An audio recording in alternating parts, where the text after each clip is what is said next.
Dr. Ben Carson has taken a lot of heat from critics since challenging President Obama's policies at the National Prayer Breakfast and on speaking issues like gay issues, and he's speaking out about that. But now, Dr. Carson is fighting back, blasting so-called, and he put this in quotes, white liberal detractors as, quote, racist and vicious.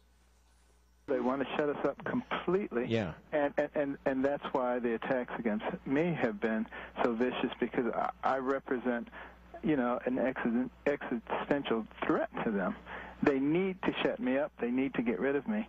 They can't find anything else to delegitimize me, so they take my words, misinterpret them, and try to make it seem that I'm a bigot. A lot of white liberals just don't like it, do they?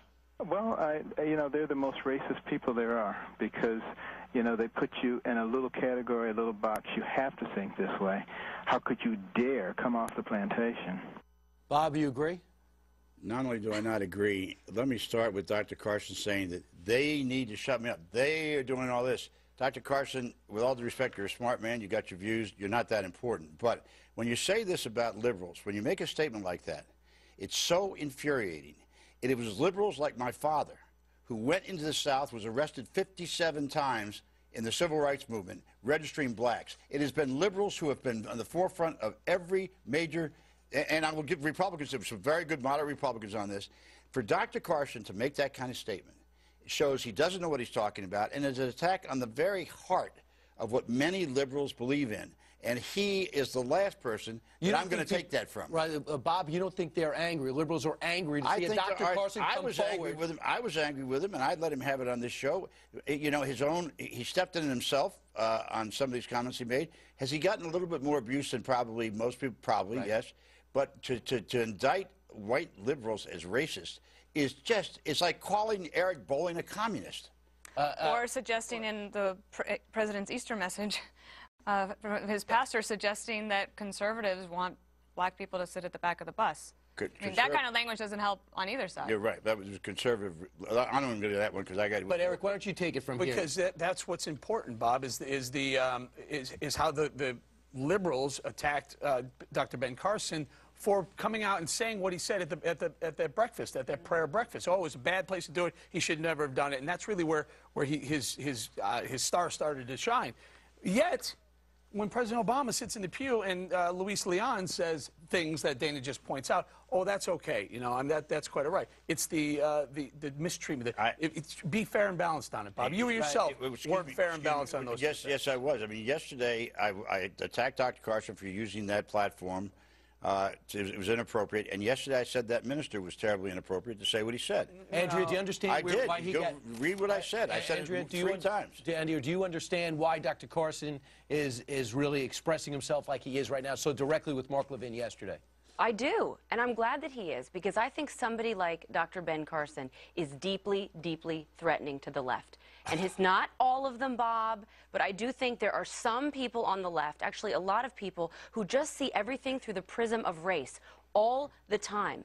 And they hear somebody like Dr. Ben Carson, who was raised by a single mother, who came home and said, turn off the TV, and made him read. Somebody who has achieved such... It's a brain surgeon. Such successful things, and...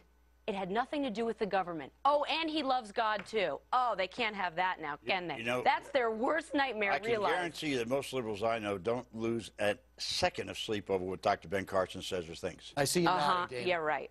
I think that's true. That liberals don't care about Dr. Carson? I think that maybe initially, but he has burned through so much of his credibility. He's on every talk show, every evening. You could turn on the TV. He's everywhere at all times. And if cable news punditry and talk radio shows were a great way to cut a path to political success, we would probably not have President Obama here now. We would have one of the numerous people that tried to run in the primary last year in the Republican Party. I think that the Republican Party and conservatives could use Dr. Carson's leadership, his thoughtfulness, and I do not think that anyone does him any favors by burning him up, putting him out everywhere all the time. Give him a chance to breathe. Give him a chance to think about what he wants to do and what his future should be. I've said this from the very beginning. The Republican Party is so devoid of someone that they can kind of latch onto, that personality that they need, who is the one that they can kind of unite the party. They're grasping at straws. Dr. Ben Carson, and I've said it before, deserves to be in the conservative movement. Absolutely. Probably deserves to be in some Republican administration going forward. But to think that he can credibly win an election in 2016, But I think he needs better handling. But I think they are getting out in he's front not of saying him. it. That's what I was going to say. I think that a lot of people are putting the cart before the horse. He hasn't said that he wants to run for office, and look, he has not ruled it out, but he's left the door open. But so why not let him speak? Well, see, I enjoy watching him interview. I enjoy the interview. I don't even care about his career path. What Dana said is very important. I believe the guy did not mean to say bestiality, for example, but I think he's been rushed into so many shows, and with provocative hosts. And he says things like that, which he then had to spend a week digging himself out of. His I don't best believe for interests a are minute not in that mind. Huh? His best interests are not top of mind. Yes, correct. In that situation, and plus, he has a grace and a dignity about him that one of the things that is attractive about a leader like that is he can transcend race and say, I'm not going to worry about that. Here, follow me, because this is what I think we should do to help get the country back on track. This kind of thing will not help. And we just got to go because we have a big segment. I get it. But do you remember when Todd Akin and Richard Murdoch kind of stepped on their own chances in the Senate?